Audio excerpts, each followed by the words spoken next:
अपने पास रखो, पूछना होगा तो पूछ सकते हैं। जैसे कोई पढ़ाते वक्त कोई दिक्कत हो तो पूछ सकती हो। आ रहा है जी? आ रहा है।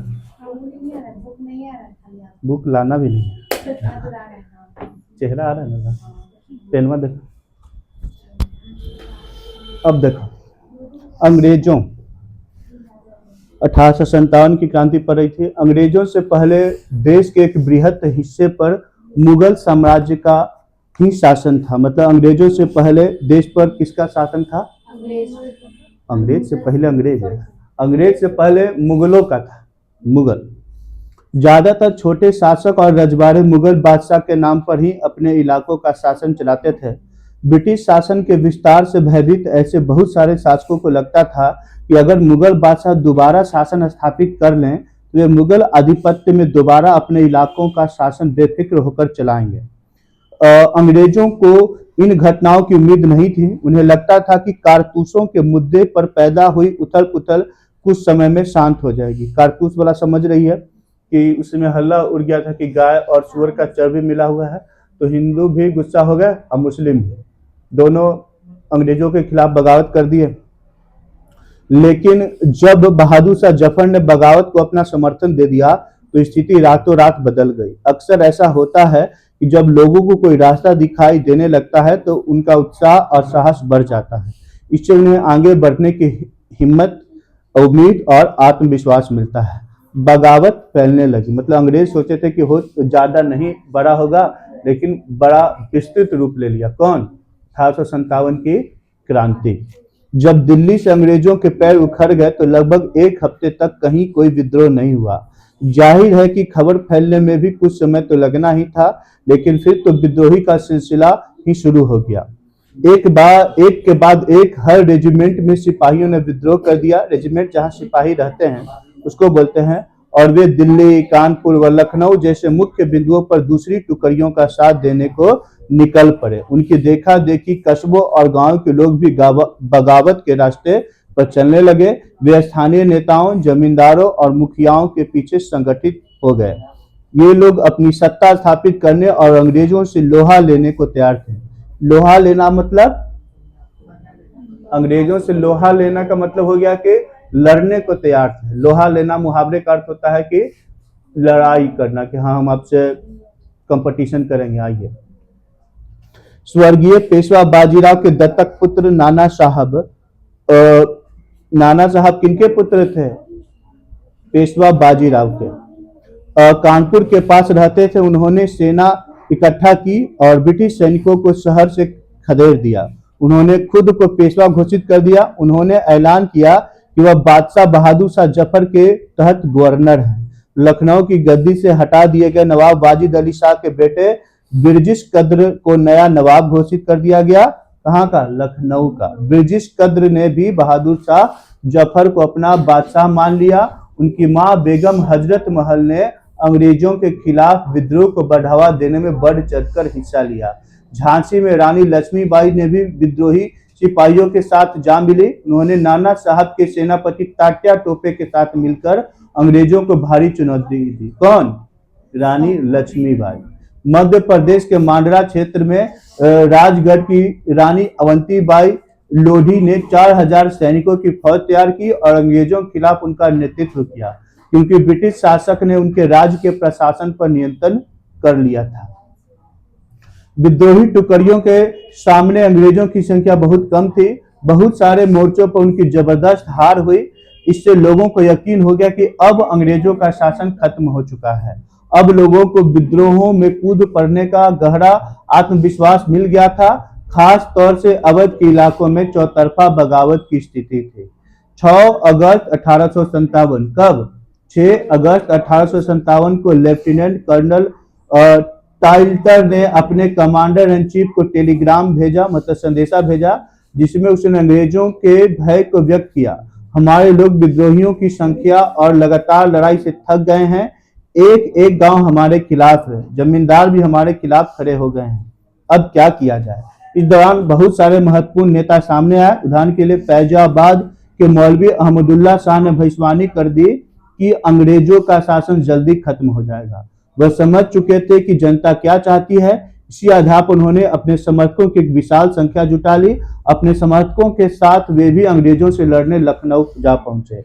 दिल्ली में अंग्रेजों का सफाया करने के लिए बहुत सारे गाजी यानी धर्म योद्धा इकट्ठा हो गए। बरेली के सिपाही बख्त खान ने लड़ाकों की एक विशाल टुकड़ी के साथ दिल्ली की ओर कूच किया, मतलब दिल्ली की ओर चल पड़े। वह इस बगावत में एक मुख्य व्यक्ति साबित हुए। बिहार के एक पुराने जमींदार कुंवर सिंह ने भी विद्रोही सिपाहियों का साथ दिया और महीनों तक अंग्रेजों से लड़ाई लड़ी। तमाम इलाकों के नेता और लड़ाके इस युद्ध में हिस्सा ले रहे थे।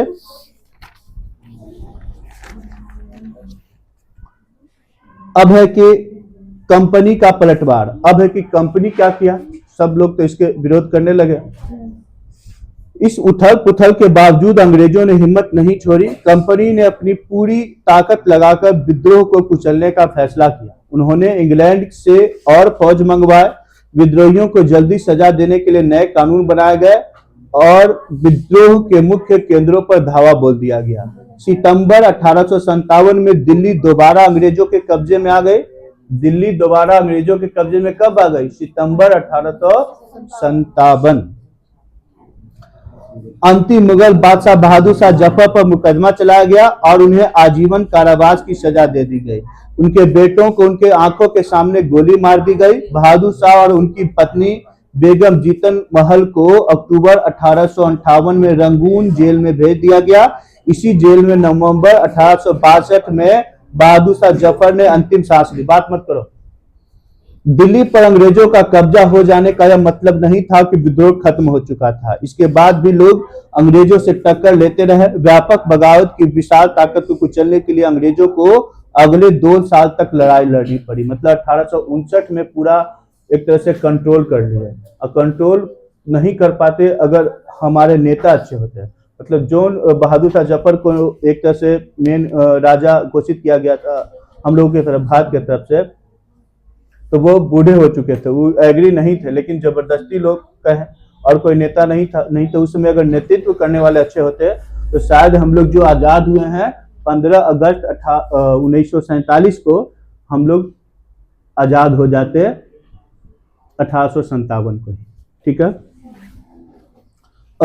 मार्च 1858 में लखनऊ अंग्रेजों के कब्जे में चला गया। जून 1858 में रानी लक्ष्मीबाई की शिकस्त हुई और उन्हें मार दिया गया। दुर्भाग्यवश ऐसा ही रानी अवंतीबाई लोधी के साथ हुआ। खेरी की शुरुआती विजय के बाद उन्होंने अपने आप को अंग्रेजी फौज से घिरा पाया और शहीद हो गए। वे शहीद हो गए।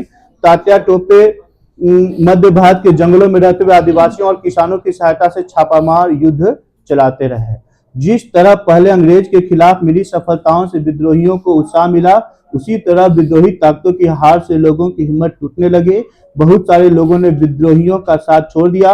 अंग्रेजों ने भी लोगों का विश्वास जीतने के लिए हर संभव प्रयास किया। उन्होंने वफादार भूस्वामियों के लिए इनामों का ऐलान कर दिया। उन्हें आश्वासन दिया गया कि उनकी जमीन पर उनके परंपरागत अधिकार बने रहेंगे। जिन्होंने विद्रोह किया उनसे कहा गया कि अगर वे अंग्रेजों के सामने समर्पण कर देते हैं और अगर उन्होंने किसी अंग्रेज की हत्या नहीं की है, वे सुरक्षित रहेंगे और जमीन पर उनके अधिकार और दावेदारी बनी रहेगी। इसके बावजूद सैकड़ों सिपाहियों, विद्रोहियों, नवाबों और राजाओं पर मुकदमे चलाए गए और उन्हें फांसी पर लटका दिया गया। विद्रोह के बाद के क्या हुआ? अंग्रेजों ने 1859 के आखिर तक देश पर दोबारा नियंत्रण पा लिया, लेकिन अब वे पहले वाली नीतियों के सहारे शासन नहीं चला सकते थे। मतलब वो भी डर गए, इसलिए कई संशोधन किए। अंग्रेजों ने जो अहम बदलाव किए वे निम्नलिखित हैं। पहला, ब्रिटिश संसद ने 1858 में एक नया कानून पारित किया और ईस्ट इंडिया कंपनी के सारे अधिकार ब्रिटिश साम्राज्य के हाथ में सौंप दिए ताकि भारतीय मामलों को ज्यादा बेहतर ढंग से संभाला जा सके। ब्रिटिश मंत्रिमंडल के एक सदस्य को भारी मंत्री के रूप में नियुक्त किया गया। उसे भारत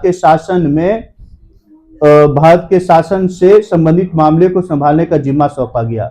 उसे सलाह देने के लिए एक परिषद का गठन किया गया जिसे इंडिया काउंसिल कहा जाता था। भारत के गवर्नर जनरल को वायसराय का ओहदा दिया गया।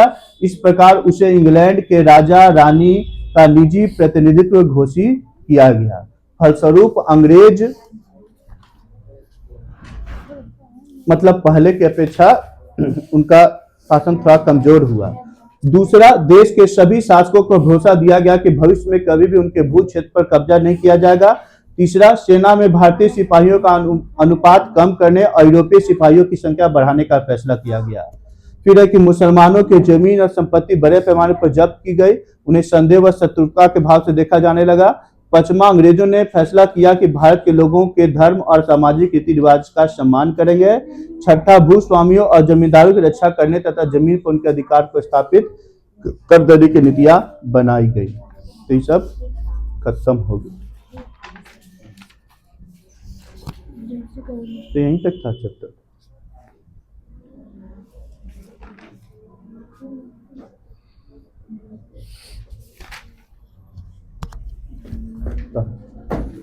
बना ले लेसन नोड़ा था।